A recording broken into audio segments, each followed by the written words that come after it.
Hello, Dane. Today, I'd like to honor you for what you've done well. There are areas as I look back and analyze the patterns of our life that it's about 20% that we've done really poorly, that I've done poorly. There's about 30% that's murky, that's just kind of undigested and unintegrated. But there's at least 10% that you've done really brilliantly, and perhaps another 20% that you've done well with the opportunities available to you, and I'd like to focus on those. The first thing that I'd like to say is that developing a strong mental framework for dealing with reality is incredibly important, and you've done a good job of that. Now, that's using the model that I've more recently developed of the four brains: the reptilian brain, the rational brain, the empathic brain, and the transcendent brain. Now, there is a lot of anti-being in your head, etc., within spiritual dogmas, within, I would say, just you go to a workshop on personal growth, and the theme will be too much in your head. But the reality is that most people are not enough in their heads, meaning they may be numb to their feelings and thus be more aware of their thoughts, but they're not really developing their thoughts. They're not creating a map of reality and integrating that map and observing their own schizophrenia, their own hypocrisies and absurdities, right? And you have. So the pain that Michael and Sherilyn caused you and your younger siblings as a result of their schizophrenia, of their hypocrisy, of their lack of integration, the loneliness that came from, two new age, goody two-shoes, idealistic parents, stabbing you in the gut repeatedly, right? Terrorizing your siblings traumatically. And, off in this misty space of idealism, that woke you up to the enormous gap that most people have between what they say they want and what they're actually doing. So you've seen that gap, and it's helped you stay more honest about who you are, about your limits, and about who other people are and their limits. And that's brilliant, right? Right. You have understood and accurately predicted human behavior in yourself and other people more effectively than at least 90% of the population. Now, there is a loneliness. There is a certain frustration in a shadow-averse cult. Meaning this is a cult that would rather be surprised when a relationship falls apart than understand their role in destroying it. You'd rather understand the role in destroying it and have the chance to build something real. And you've built something real again and again and again, and you've acknowledged the destruction. You are more honest than, let's say you are willing to speak the truth politically correctly and otherwise, tactfully and otherwise, more than 95% of the population. And you still retain a sense of hope, a sense of beauty, a sense of possibility, a sense of truth and goodness that is also represented in less than 5% of the population, right? So it splits, meaning there are naive, dissociated, idealistic people who are more hopeful than you and will run away from data.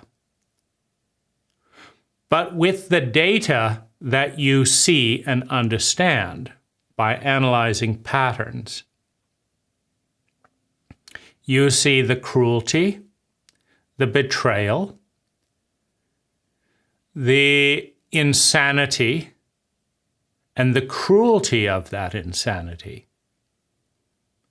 right? So you're deeper into the shadow aspect of yourself and others than most of the people I meet and have met.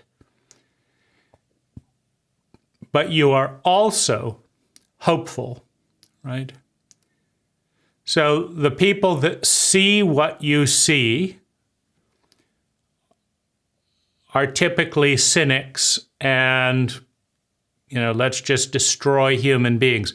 Now, you've gone there at times, anti-human, basically. If we could just get rid of the humans on the planet, the rest of the planet could continue. And I will talk a little bit about that in another letter to you about the blind spots that make that seem like a reasonable activity. But let's here stay focused on your strengths. So more honest than 95% of the people I meet, and more optimistic in the context of that honesty. Accurately, you are pessimistic about people who will not face the truth and base their optimism on lies. Because that's not someone who really believes in optimism, and that's correct. Right? Someone who really believes in optimism wants the data to start iterating and learning and overcome the pessimistic probability field. Right? So that's really, really incredible. And wherever that's come from, you've got that. And I admire, I honor, and appreciate that. Now, out of that comes a discipline that is born out of fear and vision. Right? I've always been a frightened, mildly paranoid, anxious person because as a sensitive, you and I feel pain more than other people. We also feel joy more than other people, but there is more pain in the world than joy. So as a sensitive, when you turn up the knob of reactivity in a largely sociopathic environment, there is more pain, and it is harder to digest and tolerate. There's a ringing in our ears that is like 6 out of 7 blackboard scraping, right? But you're someone that digs into that and uses that pain to highlight patterns that most people don't want to or don't know how to differentiate. And those patterns have helped you to be successful. And what I want to say to you is you're on the right track. Right? It is wistfully attractive. Right? I have longed many times to be off in the delusions of other people and have an optimism based on avoidance and delusion. But I have watched those people crash, descend, disappear, time and time again. Right? The kind of positivity that comes from sweeping things under the rug is not your style. It's not your strength. And so while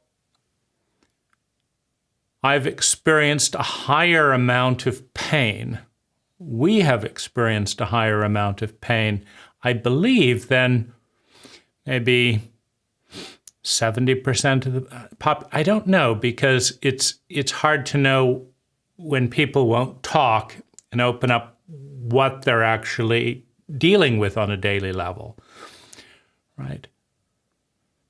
But it has been an almost crippling, frightening level of pain that we've dealt with, and yet we've gone into it and analyzed,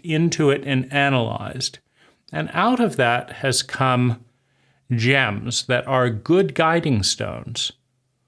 And the thing I would say to you, Dane, is that in a largely sociopathic environment,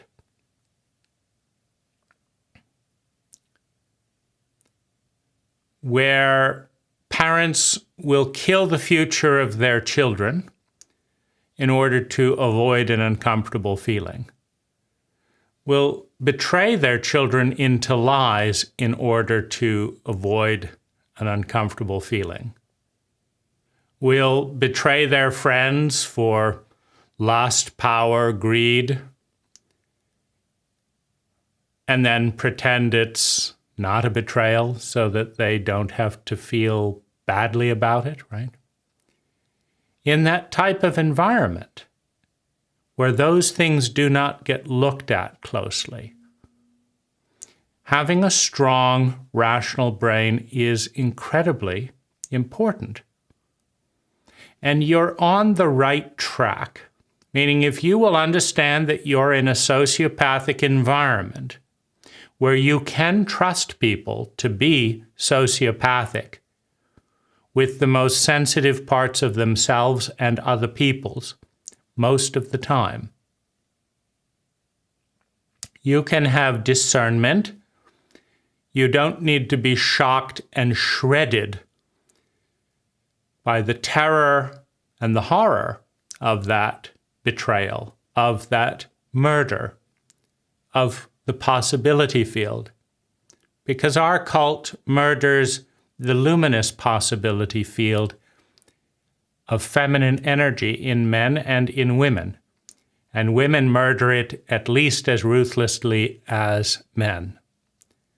Women murder it in themselves, they murder it in you and I, they murder it in their lives, right? Because it's too painful to be present to it and be around that level of betrayal. So by being complicit, right, by killing it off, it numbs things in a certain way. Right? So your mind has taken us in a generally positive direction. If you will think things through more carefully than the typical person and follow that, you have generally led us into positive territory. More than the following of instinct, more than the following of whimsy, more than the following of lust, more than the following of romantic idealism. So I honor that in you and continue with projects like this to refine the gritty material, right? You have always learned by talking, by writing. And so at this point, we've written 10 books or so that have each brought clarity to one field or another. And having reached a certain threshold in the books, we've then gone into video. And having reached a threshold in the video, we're now going back to books. And just speaking. speaking the truth to the best of your ability, grasping for a pattern that encapsulates the data to the best of your ability,